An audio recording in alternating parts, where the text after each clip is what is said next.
Well, welcome everyone.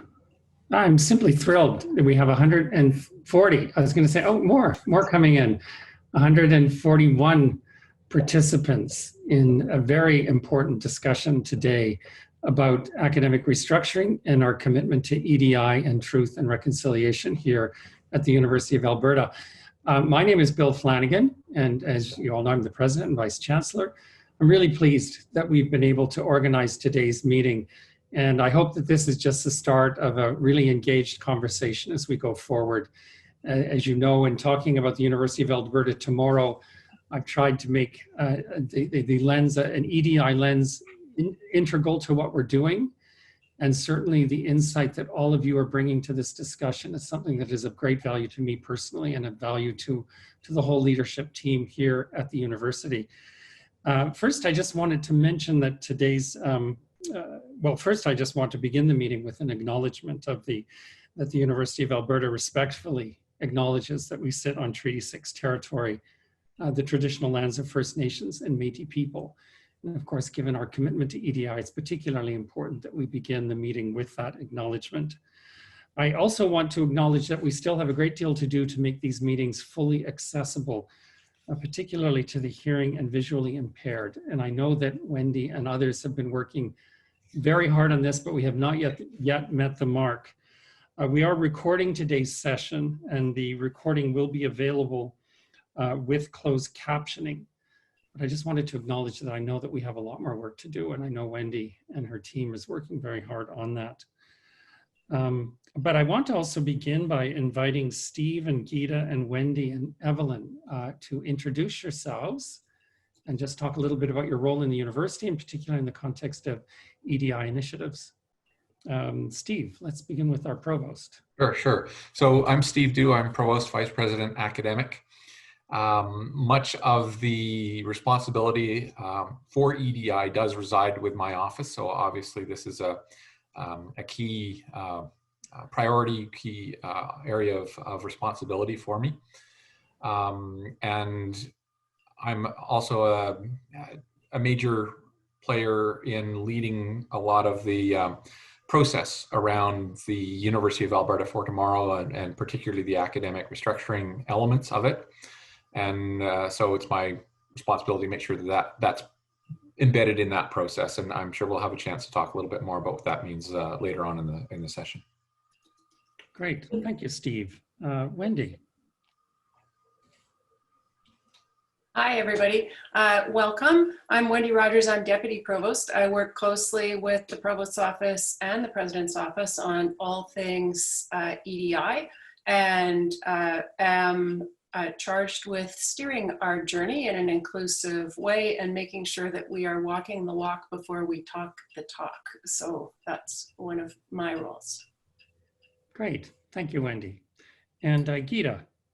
Good morning, everyone. I'm Gitta Kulczycki. I'm Vice President, Finance and Administration. And as one of the leaders in the organization, I obviously have both an obligation and a commitment to EDI. In terms of the University of Alberta for Tomorrow, my role is to chair and be the executive lead for the Service Excellence Transformation, which is looking at how we serve the Academy for Administrative Services. And I'm glad to be here. Great, thank you, Gitta. And Evelyn. Good morning, everyone. I'm Evelyn Hamden, and I'm the new Senior Advisor on Equity, Diversity, and Inclusion at the U of A. Very excited and humbled by this opportunity. I just want to say, as a longtime anti-racism and anti-oppression educator and activist, I think my focus is going to be on supporting people to take action. I mean, really looking forward to engaging in developing and implementing education that, of course, builds awareness about the issues, but I think we all know awareness without action isn't going to move the dial. So that's my focus. There's lots of work to do. I feel very grateful to know and have worked with so many of you in the past, and I'm looking forward to continuing the work that we've all started. Thank you. Great, thank you, Evelyn. And I just also want to extend a particularly warm welcome to you, Evelyn, in your new role. We very much look forward to working with you in that capacity, and thank you for your commitment and all that you do to advance EDI here at the university. The purpose of today's town hall is really to hear directly from members of equity-seeking groups at the University of Alberta, particularly important as we embark on a period of restructuring, both academic and administrative restructuring. And I'm sure you're all familiar with our proposals around the University of Alberta for tomorrow. We've got a website full of information, and we're continually updating that. We've also had some great discussions over the summer. It's very important that equity-seeking groups also be very prominent in these deliberations and in these consultations. And so this is really just the start of what I hope will be an ongoing engagement with all of you over the fall as we really grapple with some very challenging questions for the university going forward. And I was really pleased, Wendy mentioned to me there's been discussion of setting up an ad hoc EDI advisory group on restructuring. And I think that's a wonderful idea. And I understand that Wendy and others, you've been working together to put together the composition of this group. And I just want you to know that I am personally very supportive of this. I think it's a great way to ensure an ongoing engagement of all equity-seeking groups here at the university in really what is a historic moment for the university. And when I launched U of A for Tomorrow, I said we must do this with a lens, an EDI lens in all that we do. We have to ensure not only that the process of consultation as we undertake this program of restructuring of the university, that this process of consultation is inclusive of all voices at the university, faculty, staff, students, alumni, and of course, equity-seeking groups in that. Recognizing that the inclusion of equity-seeking groups and past discussions at the university has not been what it needs to be. And so we're going to do our very best to make sure that all of these voices are an integral part of what we're doing and shaping the University of Alberta for tomorrow, because of course we all want the University of Alberta tomorrow to reflect even more deeply our commitment to EDI and truth and reconciliation. And I do think that this is an opportunity to deepen that commitment. Certainly not an opportunity to set that commitment aside or to say that our financial pressures are such that we have to put EDI to the side. That's not at all the message that I wish to send to the university community. Our financial pressures make our commitment to EDI even more important, not less important. And although there are significant financial pressures, as you're all aware, I think the Premier just made a very sobering announcement about the deficit that the provinces, I just had a chance to read it very briefly before joining the meeting today. It's a very challenging time for the province and a very challenging time for the university, as you all know. But in plotting a future for the University of Alberta for tomorrow, I do believe that with some very strategic and carefully thought out program of administrative and academic restructuring, we can position the University of Alberta to really be a leader going forward in thinking very deeply and creatively about how we can structure the university, not only the University of Alberta for tomorrow, but really the university of tomorrow. And I think that we have an opportunity here to lead not only in Canada, but really globally in thinking very creatively about how we can structure our academic and administrative structures so that we can focus the maximum amount of our time, energy, and resources on enhancing the student experience for our students and enhancing and deepening our commitment and our impact in terms of research. I am a bit of an optimist by nature. Many people have suggested I'm unrealistically optimistic, but it's just, it's just part of who I am. I have no doubt that we can plot our way through and to a very bright future for the university. And again, a future where EDI and our commitments around EDI figure prominently and squarely in everything that we do. And when I talk about U of A for tomorrow and indeed the university of tomorrow, and I really think we have an opportunity to lead the way in shaping what that university looks like, EDI commitments have to be at the center of that university. And of course, at the center of the University of Alberta. So I just want to say, I really look forward to continuing to work with the advisory committee, the ad hoc advisory committee, EDI advisory committee on restructuring, And that'll be, I think, a very important outcome of today's discussions. But one thing, as you know, in advance of today's meeting, of course, we're all living in the time of COVID, and I would, of course, much preferred an opportunity to meet with all of you in person. And I have to say, it's been a very strange way to start a job. I've been spending 10 hours a day talking to my computer. My computer is getting really sick of hearing from me. But I just want to say, I realize that this is tough to build the kinds of connections that are so important to what we're trying to do here at the university. But we're doing our very best in the context of the very challenging time in which we live with COVID. And so one of the things that we're experimenting with is thought exchange, and I know that all of you have had a chance to participate in the various thought exchanges, each for an equity-seeking group here at the university. I've had a chance to review some of the feedback. I thought it was very powerful, very important. I'm also curious to get your thoughts on thought exchange and really any other ways we can continue to deepen this engagement in the context of COVID and all that we're dealing with right now. But a couple of the thought exchange, I mean, some of the thoughts that really rose to mind for me, and I just wanted to maybe run through briefly some of them and also ask some of my colleagues to comment on them, because it's very important not only that we do this thought exchange, but we have to engage with the feedback that we're receiving in a very meaningful and a transparent way. And one of the major concerns that came up in the thought exchange is that academic and administrative restructuring might disproportionately affect equity-seeking groups who disproportionately make up support staff and academic teaching staff and are likely to have less seniority and may not be as well represented in senior leadership role or in tenure role. So I think that's a very important thought for us to reflect on as we embark on this program of academic and administrative restructuring. A concern that equity-seeking groups might be expected to take on more work without compensation. A concern that restructuring, and I think this is a very important one, might result in fewer people from equity-seeking groups in leadership positions at the university.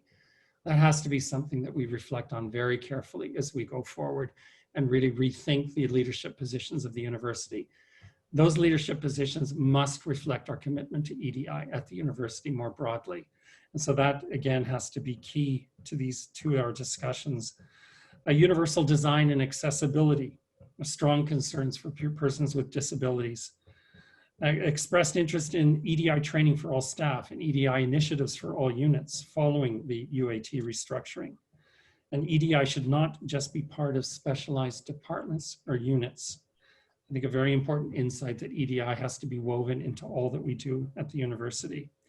And how might the University of Alberta for tomorrow create new opportunities for equity-seeking groups? And indeed, I might even expand that further. How might we model the university for tomorrow in doing so and lead the sector in so doing? So one of the things, one of the things I just wanted to reflect on is at top of mind in terms of EDI considerations and academic restructuring. It's particularly a very important role that the Faculty of Native Studies has long played at the university, and also Campus Saint-Jean with a very unique mission that I think also reflects our commitment to EDI, particularly an immersive Francophone program as an integral part of what we do here at the University of Alberta. So I just want to say that has been top of mind in thinking about academic restructuring. Whatever academic restructure we propose, it has to reflect I think the university's unique commitment to Indigenous knowledge and Indigenous teaching and research, and also an immersive experience for both teaching and research in French language in the context of Campus Saint-Jean. So I just wanted to highlight that, but of course there are many other factors that we need to reflect on as we work through U of A for tomorrow. But I just wanted to invite my colleagues to say a few words, and then I would like to open it up to all of you and continue this conversation about our EDI commitments and how we can ensure that they are best reflected in the University of Alberta for tomorrow. Steve, maybe I'll just turn it over to you for a few comments. Sure, and let me focus my comments around the academic restructuring piece. I'll let Gitta take the lead on the set side. So academic restructuring, we very much have a commitment that we will have an EDI lens as we as a group move forward through this. And it's very clear that that is an expectation of all of our stakeholders. Every consultation I've gone to, within the first 2 or 3 questions, it's what are you going to be doing about EDI? And so clearly this is top of mind of our community, and a charge that we've been given to make sure that we are respecting. So the committee has spent some time learning some good lessons from Ev Hamden around how to build that lens, and certainly recognizes that some of the decisions that we make will have subtle but important impacts on EDI. And Bill already mentioned some of the ways that could occur. So if we were to structure some of the units that are ones in which equity-seeking groups are particularly highly represented in, that could have an impact on those communities. But another one certainly was flagged in the thought exchange comments, which is around the leadership. And one of the objectives of academic restructuring is to look at reducing the number of leaders that we take out of the professoriate, take away from teaching and research, and put into these important leadership roles. And so by reducing the number of leaders, we do have the potential to impact the number of equity-seeking groups who are finding themselves in leadership roles, or individuals from those groups finding themselves in roles. So we do want to be cautious that those who've just managed to get in that leadership door aren't pushed out again, as there are smaller numbers of positions. So recognize that is a risk. I'm going to come back to some of the work that's come out of the EDI strategic plan that was launched about 1.5 years ago. And one of the major initiatives which has been being carried forward over this past year, and I'll particularly call out Wendy Rodgers for her leadership on this, is around what we call our recruitment policy. It is a suite of policies and procedures that dictate how we recruit every faculty or staff member, right up to the vice presidential level, and the procedures that are around those. And we took all of them off the shelf and went through with a fine-tooth comb to say, how do we rewrite this in a way that makes sure that our equity-seeking groups get invited into the door? So that's a key part, is that we've done the groundwork, that as we look at how do we select leaders for whatever the new structure looks like, that we're not doing so with our old rules, which were written decades ago and really haven't reflected the best practices around making sure that EDI is front of mind when we're selecting our leaders. So that's just some initial parts, but it's certainly some of the things that we're looking at and thinking about as we start to move forward. Thank you, Steve. Gitta, did you want to offer some Sure. thoughts? Thank you, Bill. Certainly I hear the concern about the EDI lens and the importance of considering that as we move forward in the SET initiative. And one of the things that we're working on actively right now, you may be aware, is we're assembling a staff advisory team, and EDI is a lens, a specific lens that we're putting to that. We've invited people who are interested to participating in this staff advisory team to identify with one of the equity-seeking groups if they wish to. And that's part of the frame or the lens that we're using in terms of establishing this staff advisory team. And that is just moving its way through in terms of being formed and organized right now. And Rob Monroe, who is here, he's the executive lead for SET. He's hoping to have the first meeting with that group in September. So that's definitely a group we will then look to help give us actually some input on many fronts, but one of them is the EDI lens. Thank you, Bill. Thank you, Gitta. And Wendy, any comments you'd like to add?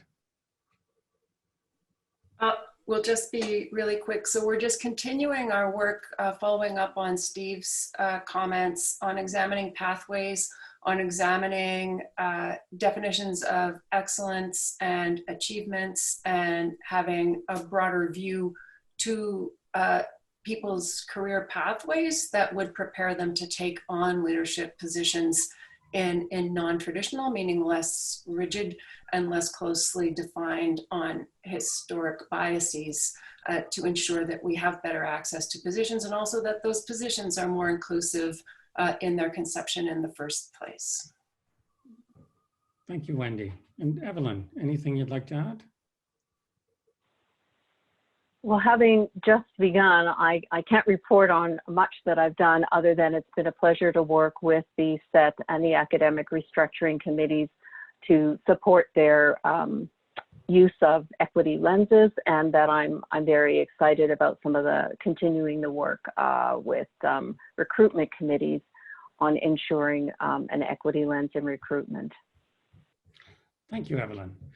And now I'd like to open the floor for anyone to comment. And I imagine you're all familiar with the Zoom routine of raising your hand. The little blue hand is the easiest way for me to identify those who would like to speak, and really invite you to speak on really anything related to advancing EDI here at the university. And also in particular, I'm particularly interested to hear how we can use the UAT, the University of Alberta for Tomorrow, process of consultation to really deepen our commitment to EDI here at the university.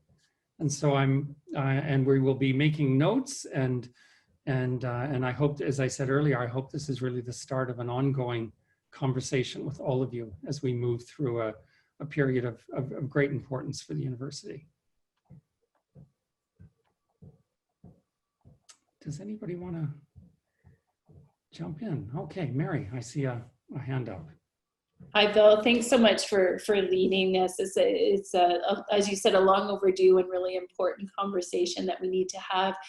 Wendy, I was wondering about, for the last few years, I remember annually there would be a group of us that would have some EDI training with regards to being EDI champions on recruitment committees, on selection committees. And I'm wondering if that's still happening, and if we can tap into any of the people that may have been involved in that to be on any of these working groups. Sure, it's next week actually. So we do have training provided to all Provost's office and GFC representatives to various selection committees, department chair selection committees, other kinds of admin selection committees, and we always include an EDI training session to those people. And this year, Ev will be leading that with our Provost Office colleague, Logan Mardani-Bain, and they will be developing that training. We also do have some funding that we got from our Canada Research Chairs program to develop some bias awareness training modules. So we will be working on that over the next year, obviously with a focus to the selection and support of our Canada Research Chairs and that program, but it will be developed in such a way that it can be scaled out and made available for all selection committees across the entire university. So we still have the live and in-person versions, which, as you might imagine, create a little bit of a resource demand, but by the end of this year, we will have an electronic module available that will be developed with the CRC program first, but scalable to everybody else after. So thanks for asking that, Mary. Thank you, Wendy. Other comments or questions?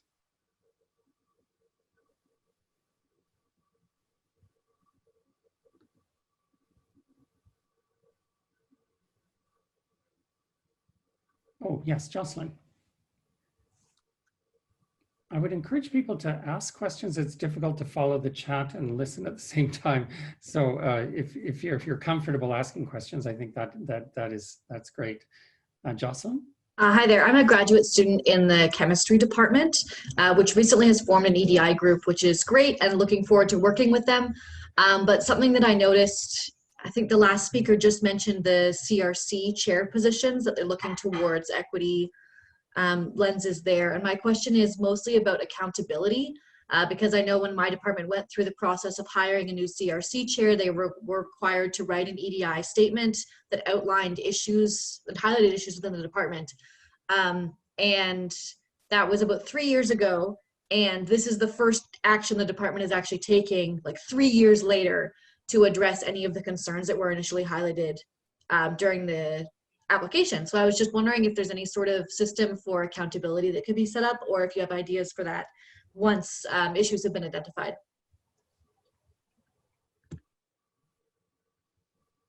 Thank you, Jocelyn. Wendy, did you want to? Sure. So we've started off setting the accountability quite high, which is actually at the dean level. And so the deans do report to Steve what their annual activities have been on with respect to EDI. And we started that process about 1.5 years ago with the launch of the EDI strategic plan. And right now we're underway, now that they've had a couple of tries at that. We're in the process of developing a more specific sheet that they can respond to, that is going to indicate a little bit more expectation laden questions around what their activities are in particular areas. And then with respect to the CRC program itself, the Department of Chemistry has a CERC, a Canada Excellence research chair, that does require some specific reporting to go back through the CRC program. So you might not be aware of it, but your department chair would definitely be aware of it. And that actual report goes through to the national CRC program and was duly submitted this year. So if you have more specific questions about things going on in your units like that, you're welcome to contact me about that, but sometimes your department chairs will not have necessarily made that available. So this speaks to a need to have a little bit more transparency and a little bit broader communication on some of these initiatives. So thank you for that suggestion, and we'll follow up accordingly. Thank you, Wendy and Jocelyn. Lindsay. Hi, my name is Lindsay LeBlanc. I'm an associate professor in the Department of Physics. I have a question about demographic data and how we don't have very much of it. Partly it's a Canadian problem, I understand, but in doing a lot of reading about, promoting various EDI initiatives through science is sort of where I'm focusing.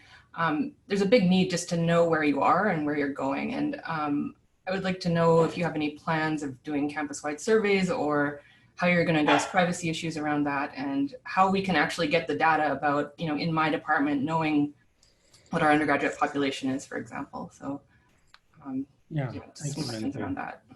Yeah, so I can take that one. So yeah, good question.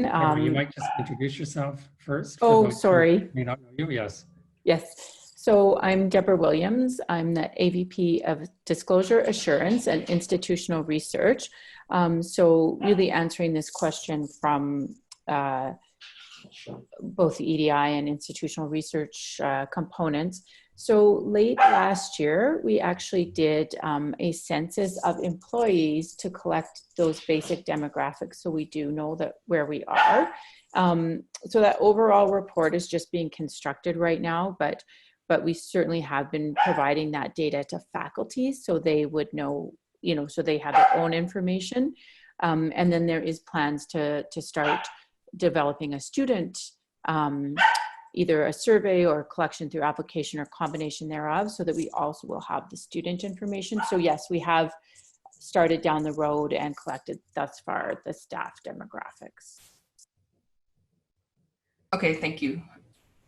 Is there any, I guess just a follow up, if we wanted to just know our own departments, can we do that? Or is there a mechanism that we can go through the university to have you do that for us? Or should we just wait on this? So, typically what's happening is the faculty gets that data. So it goes to the dean, and then typically the person who is either maybe the head HR person or working on EDI, it goes to them.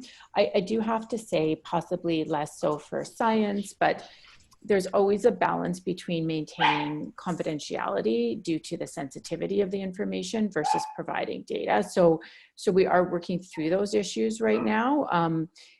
Definitely working through your department chair would be a good one on that. And then we can have a look at and see what would be reasonable to provide. Yeah. Please reach out to me directly or go through your department chair. Yeah. Thank you, Lindsay and Deborah. Ricardo. Thank you, Bill. Just a couple of things actually that I want to raise, maybe more as points than questions. First off, it's great to see Evelyn in her position. Years of working and seeing Evelyn at work doing anti-racism and anti-oppression work in the city and the province. So thrilled that Ev is there working with you, and welcome to your new position, Ev. 2 points. My first one is just about the process as a whole and the outcome of it. From the AASUA's perspective, the bulk of our diversity on this campus is in the precariat. It's in our precarious teaching staff, it's in our trust research staff, and it's in our temporary librarians and admin staff. And sadly, as the restructuring goes, those are once again the folks that are most vulnerable. And not only are they vulnerable, they're the ones that are invisible, because when we talk about the numbers of layoffs, when we talk about positions lost, when those folks disappear, they don't get counted in those, because those are positions that are simply just not continued. So I think that's a big concern. And I think if we want to be genuine about equity tracking and the impacts of this restructuring on equity, we need to track what we're losing in terms of those positions as well. So that's the first one. And the second one is I'm thrilled to hear that so much work is being done through an equity lens, but I'm still concerned about the makeup of the groups that are using that equity lens. Both the leadership on the Academic Restructuring Working Group and on Service Excellence Transformation are not particularly diverse leadership groups. And having a non-diverse group applying an equity, diversity, and inclusion lens does not necessarily lead to equity, diversity, and inclusion. So I'll make this one pitch again for expanding the membership of those groups to actually make them more diverse, so that you actually have diverse people applying a diversity lens. Thank you. Thank you, Ricardo. Much agreed. Yes. Ania. So hello, my name is Ania. So my previous role was actually as the Associate Dean Outreach in the Faculty of Engineering, where I worked on EDI initiatives as part of that portfolio. And I've been recently seconded as the Acting Associate Vice President Research in Walter Dixon's role. And so the questions I have actually are with respect to my previous role in the faculty. I really appreciate Jocelyn bringing up accountability. And I think it's great that we've started with deans, but one thing that I want to bring up is there are many of us that are working on EDI initiatives within the faculty under very difficult situations and circumstances, and our work isn't taken very seriously. And so I think what can happen when you hold the dean accountable, they then translate down and say, well, you know what, the work needs to be more and we need to do more, but the support's not there. And I'm going to be really transparent and honest. The 3 years I spent working in the Faculty of Engineering were actually took a big mental health hit on me, because I'm very passionate about EDI and I want to move things forward. And I also am an optimist. But it can really pound you down to the point where you just feel like there's no light at the end of the tunnel. So I'd really like to see accountability to be, authentic and real, and who's truly being held accountable. I think that's absolutely necessary, and not just deans, but I think chairs as well have to be held accountable, and professors if we're going to shift the culture in this area. The other thing too that I think is very positive, and I'm excited, I'm really looking forward to the academic restructuring. I have a lot of hope for it, and I am looking forward to blasting status quo and moving forward. Hey, I love this. And why I bring this up is because I think there's huge opportunities on the EDI lens, where then certain people who have been in roles can be held more accountable. And I think we can do better with best practices. So I'm an engineer. I've had to learn a lot about EDI and research, but I don't know the best. So I lean heavily on Evelyn and my colleagues with expertise. And I think we can develop central best practices that we can then better translate to faculties who don't know how to do this very well. And I am hungry to work with Central on that and get that information. So I think there's a lot of positivity with respect to that, but the accountability, I think, is key. And I just wanted to reinforce that. Thank you. And yeah, I think that point about accountability is absolutely central. And it really is something that has to flow through the entire university. And it has to be part of merit reviews. It has to be part of what it is expected that you do in your role, is how are you advancing EDI commitments across the university. It can't just be talk. As Wendy said at the outset, we've got to walk the walk. So thank you. I think the accountability piece is really, really of primary importance. Thank you. Chelsey. Hi, thank you for this opportunity. I want to start off by saying if we're starting this meeting by talking about walking the walk, it's unacceptable that we don't have a captioning option available for our guests here that have hearing impairments or language barriers. And I think this speaks to a larger issue of accessibility, speaking as a disabled master's student here at the university. The accessibility, in particular online classes, has been unacceptable and has now placed the labor on myself as a disabled student. I spend probably 3 to 5 hours a week creating accessible space, not just for myself, but for my colleagues and as well for my students. So I would like to know what actions are directly being taken to make CRIP technoscience that we're adopting in this online pedagogy accessible, because I don't see the onus being placed in my department. I don't see it coming from my chairs, and I don't even see it in this meeting. So if we're talking about accountability, I would like to hear some accountability now. Well said, Chelsey. And as I said at the outset, we have not hit the right mark in this meeting. Yeah. And I take full responsibility for that, as do my colleagues, and we have to do better. I think with the online environment, there's actually great technological capability there to enhance accessibility. And I know I did a lot of this in my own teaching as a law professor, exploring all kinds of programs that, well, you know the technology probably better than I do. But the thing is, the technology is there and we should be making the most use of it. No more important than now in the context of COVID and having to move all online. And I'm hoping that coming out of COVID, our capacity to engage digitally and make the most of these technologies to enhance accessibility will become part of our DNA, because we've been thrown into this sort of overnight. And I know that all of my colleagues have done heroic efforts, but there's a lot of lessons for us in this going forward. So those are some of my thoughts, but Wendy, I don't know if you wanted to comment on Chelsea's more specific question. Sure.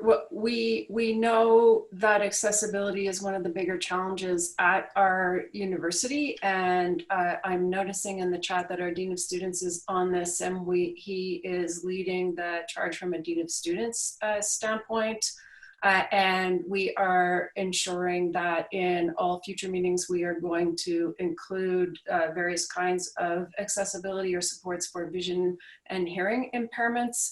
And for today's meeting, we are recording the meeting so that we can add closed captioning afterwards and make it available, understanding that that's a post hoc fix that's still going to be in the unacceptable category, but it does allow us to at least communicate this out. And we know we have work to do there, and we did not get it done for this meeting, and we will endeavor to do that for all future meetings, noting the comments in the chat as well. So thank you for raising that point. Great, thank you, Chelsea. Julie.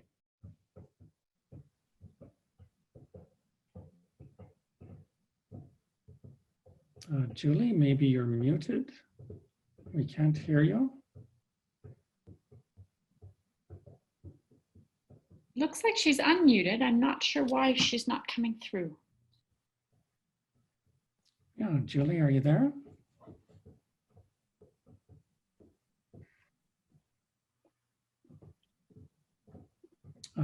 Maybe we might proceed to the next question, Julie. And if you're having technical difficulty, just feel free to chime in when you can.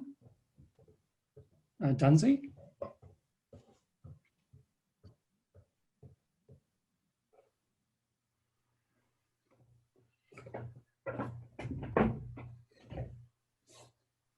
Are we having, is Zoom failing us here?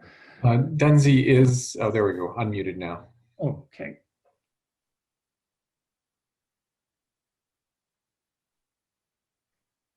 Hello, Dunsey, are you there?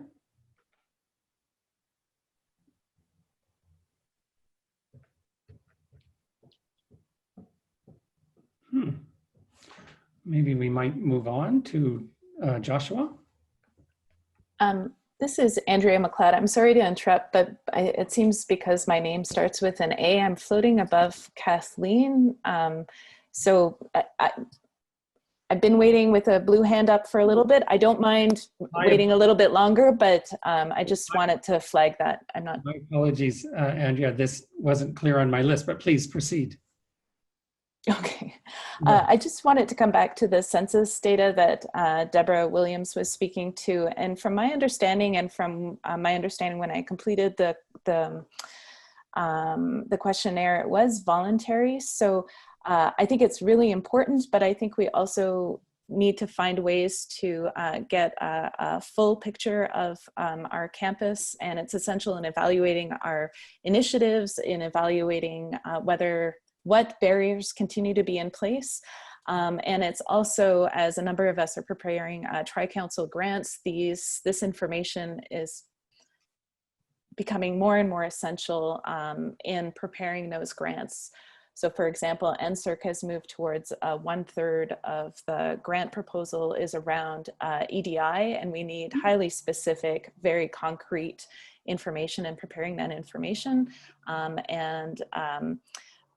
It is very difficult to find at the moment on campus. So I'm just continuing to voice and amplify that voice that we do need reliable data around this. And I understand the complexities of getting that.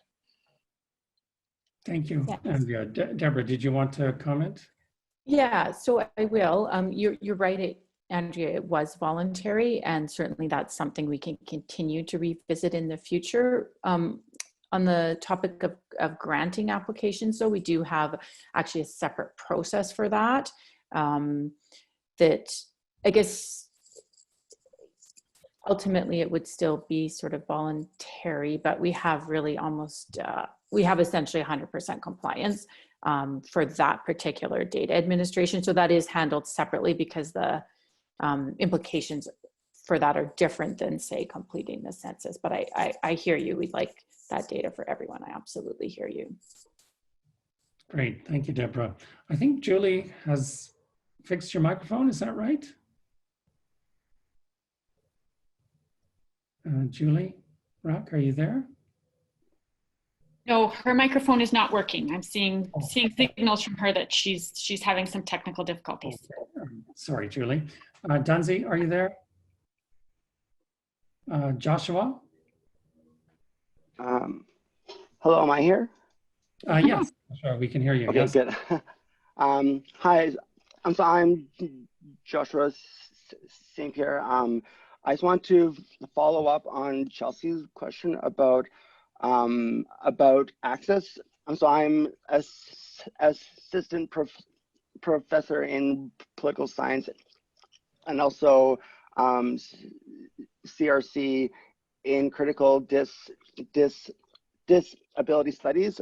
So access is something that's close to my heart. So first, I'm just wondering what kind of commitments the university has going forward to student support and access needs. Like, is this something that we should be worried is going to be chopped? And secondly, also by restructuring and cutbacks. And then secondly, as also like this seems to be a time also when I'm thinking about Chelsea's question, and a lot of the problems with how we think about access these days is because we place the onus on the students to go out and seek it each time. And so I'm just wondering about what kind of commitments, what kind of commitments the university has moving forward to principles of universal design for learning, which aren't just, good for people who identify as disabled. These are actually, best practices for us as teachers, right? So I'm just wondering, about what kind of commitments we have going forward.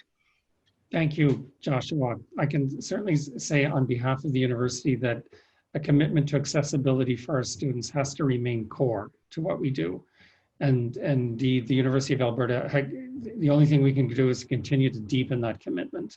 And this is not something that is expendable in terms of financial pressures on the university. It has to be core to what we do. And as I mentioned earlier to Chelsea, I think we're also very fortunate in that there's some wonderful technologies available that can really help advance accessibility. And as you mentioned, Joshua, also a commitment to universal design. Yes. And I think this is something we need to reflect a lot more deeply on university-wide, because as you say, Joshua, universal design not only works for people who have accessibility challenges, but it actually helps everyone. And it's something that we need to do a lot more of in the context of in thinking about teaching and learning. But I believe our Dean of Students is also here. Andre, did you want to comment on that, or perhaps Wendy? Yeah, sure. So we've been working very closely, especially this semester, with Center for Teaching and Learning. And we've been emphasizing now for a few years an approach that involves universal design on the principle that the obstacles are not in the individual, the obstacles are in the environment. And we work closely with individual instructors, but also faculties to make sure that there are no unnecessary obstacles in course assessment, delivery, design, etc. So it's obviously an ongoing piece of work, and it's never done. But I think we're committed to exactly the principles that you were describing. And anybody who wants to discuss that more, please be in touch with me. And I need to hear from people, my staff need to hear from people, CTL need to hear from people if we're going to be in a position to help where the issues are right now. If I can just add one other piece around the commitment side, and this is at a higher level speaking, but you point out that we are in budgetary pressures. And I would just like to comment that as we went through some historic budget cutting this year, the area of student services is one thing that we protected. There were no cuts made to that unit. I'm not saying that there will be no impacts to anybody because this is a complex distributed organization, but at a strategic level, institutional level, that was an area we protected.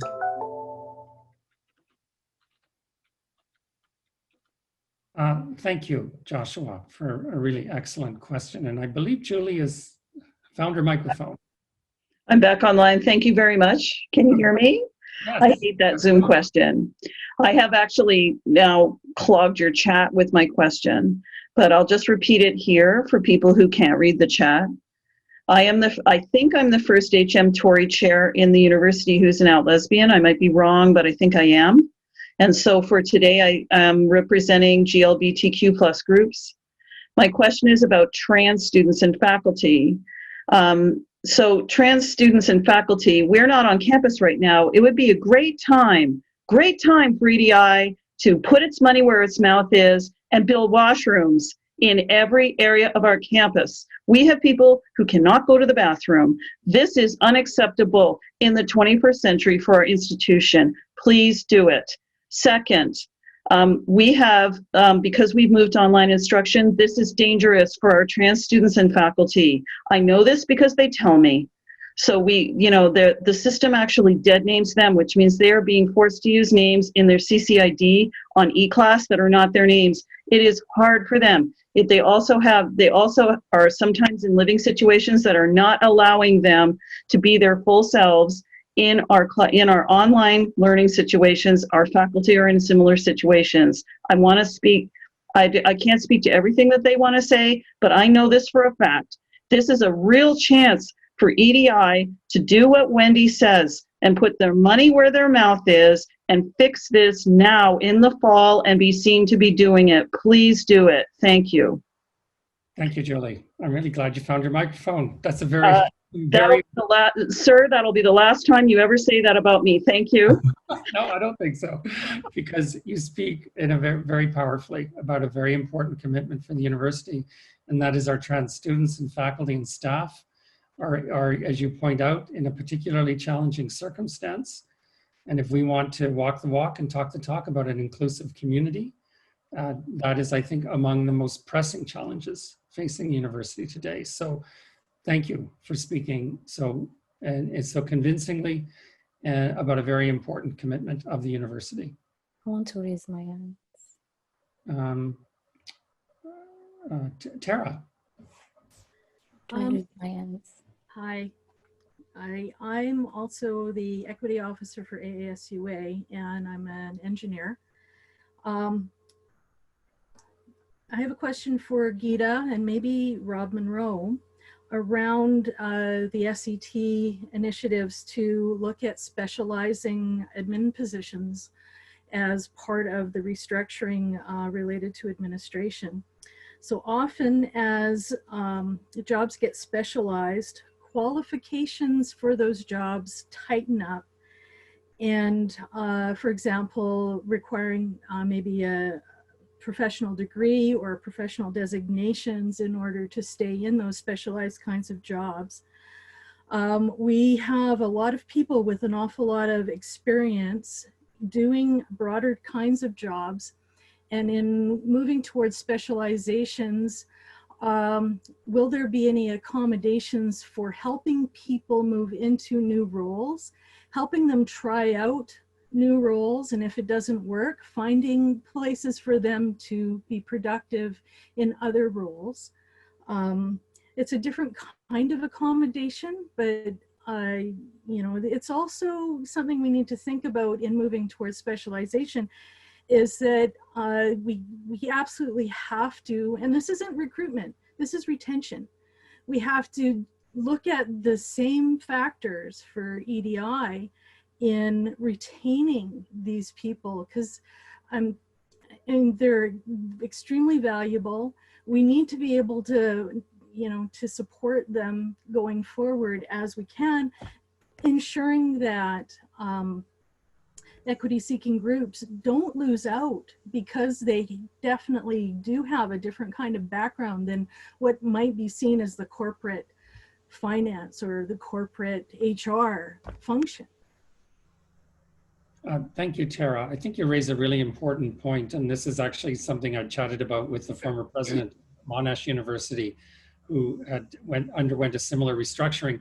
And they had a program at Monash called Movement at Monash. The idea was to look at existing staff, and as they restructured, to do the best that they could to accommodate staff moving into new roles, training, and so forth, so that we could first provide that opportunity to our existing staff. And that was very successful at Monash. And I know I've chatted a bit with Gitta about doing a similar thing here at U of A. I think the commitment to our existing staff has to be something that we take very seriously as we undergo a process of restructuring.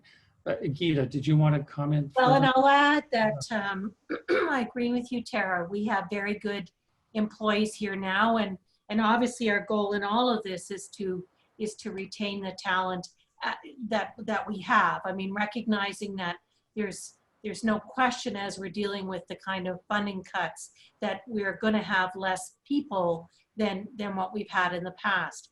But the levels of specialization, I think, is maybe not something that is well understood. And of course, we're not nearly at that stage in our work yet.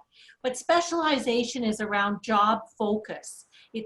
So for instance, rather than having people do 10% of their time across payroll and accounts payable and whatever, accounts receivable, name them, that we instead focus the work a lot more. And so that is at multiple levels of complexity, right? It's not referring only at high level. And I think Bill's referenced the former president of Monash. one of the things that he spoke about when we heard him talk just recently, and I heard it as well from the Australian universities who have gone through this before, is that what the outcome has been is actually enhanced career paths. That as people specialize, it becomes a lot clearer to say, what are those future opportunities that people have to continue to build their careers? I can't speak to specifics today. We're still early on in this process. We're in August, our work started in May. So we've got a lot yet to do, but for sure that is a concern, is retaining our talent and capitalizing on our talent. So in other words, making sure that we've got optimizing how we use the talents that employees bring to us. I don't know if you want to add anything, Rob.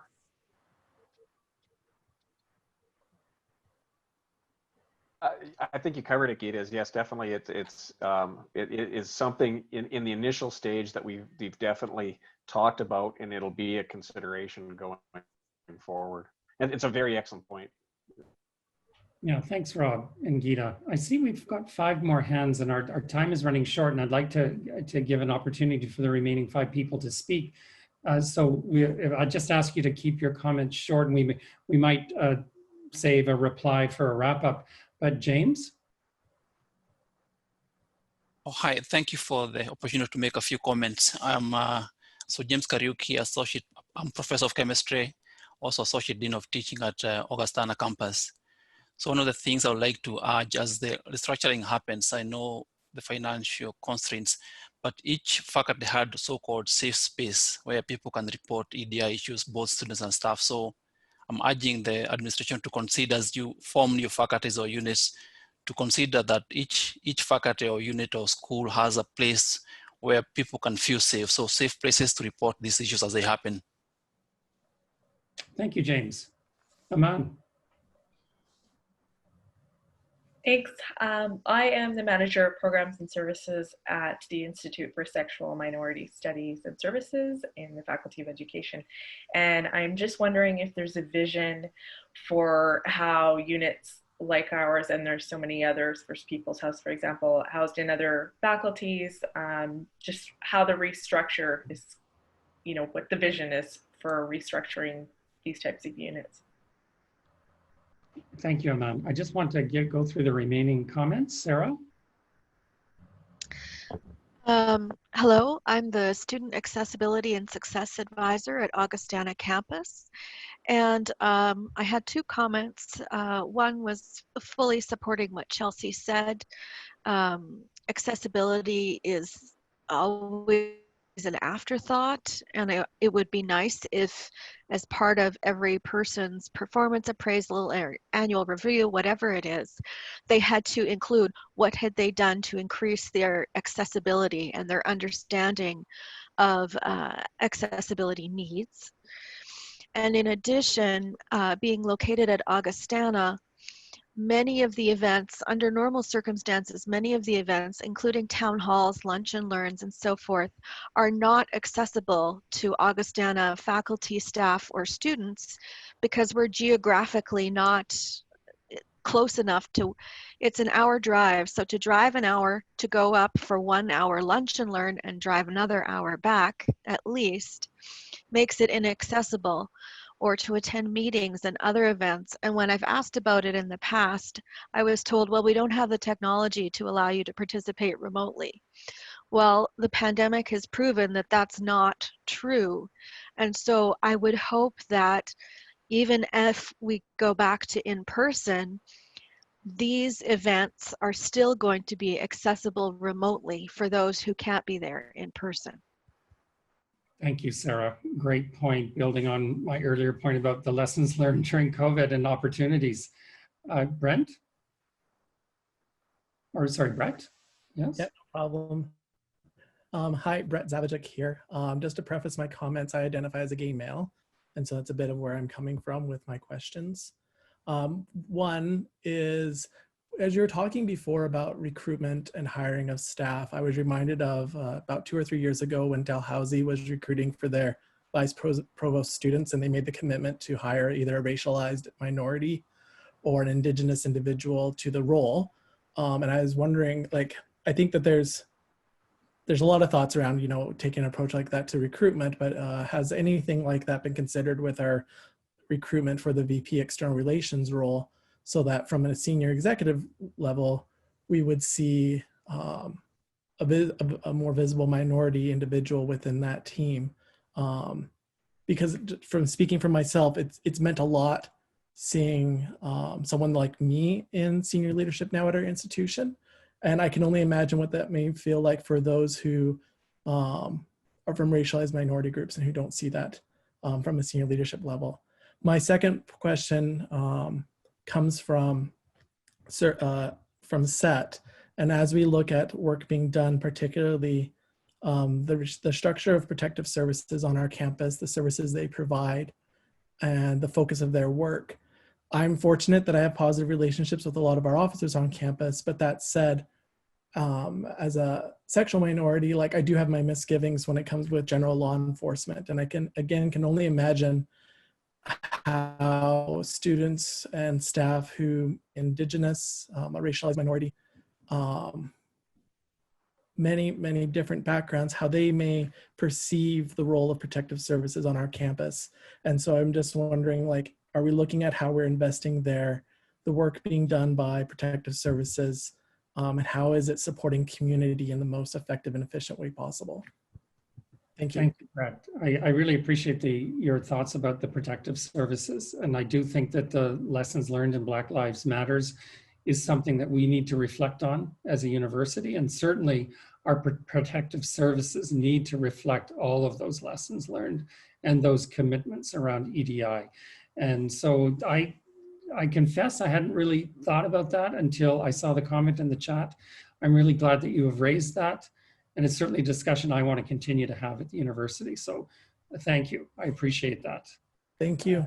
Dunzi, I believe. Yes. Hi. Yes. Can you hear me? Yes. Oh, thank you so much. First, I want to say thank you so much to the university leadership for doing this. I really appreciate this.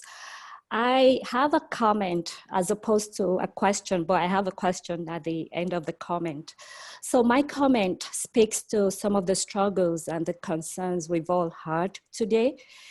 And 20 years ago, I relocated to Canada from Nigeria. And I did my master's and PhD in Canada. So I had over 6 years of graduate school and only had one Black professor. My son, who is 19 years old now and in second year University of Alberta, has not had any Black teacher or professor from preschool actually to university. As I say this, I find it really painful that after 20 years, I'm still having the same conversation with my son in our multicultural Canada. So my question to you, and I like what the president started out with by saying, this is not going to be a one-off event. This is going to be ongoing. My question then is, any idea what that would look like in future, what this platform would look like? That's a great question, Dunzi, and I think maybe a great question to wrap up. Today has been too short. I mean, what a fantastic conversation. I really appreciate your shared commitment to EDI at the university. The insights that you've shared are of great value. And to your point, Dunzi, we need to do this again. I look forward to an ongoing discussion with the ad hoc EDI advisory group on restructuring. And Wendy, I think we can work together with that advisory group to think about how we can continue to engage the larger community of equity-seeking groups on campus. I think this has been a great forum. I have found this enormously valuable. And I just want to thank all of you for speaking so clearly and really with conviction and from the heart about how much you care about EDI at the university. I know this is so important to our success as a university and so important to building the university of tomorrow that we all want for the U of A. So I just want to say thank you again, all of you. I know we've run over time and I'm sorry that I've kept you too long, but our conversation was too too important. And I look forward to continuing that conversation. I didn't have a chance to read any of the chat. I can't talk and read at the same time. But I look forward to reading that as well, and look forward to continuing to engage with all of you. I don't know, Wendy or Steve, if you had any wrap up remarks. Yes. Just to, I think Wendy pointed out that one place to continue the feedback and input into the process is through an email address. Wendy, do you want to say anything about that? Sure. The email address is equity@ualberta.ca, or you can use provost@ualberta.ca. Equity is better, but we monitor both of those. Great. Well, thank you both. Thank you, everyone. I look forward to meeting again. And I also want to wish you all the best at the start of term. Thanks. Bye-bye.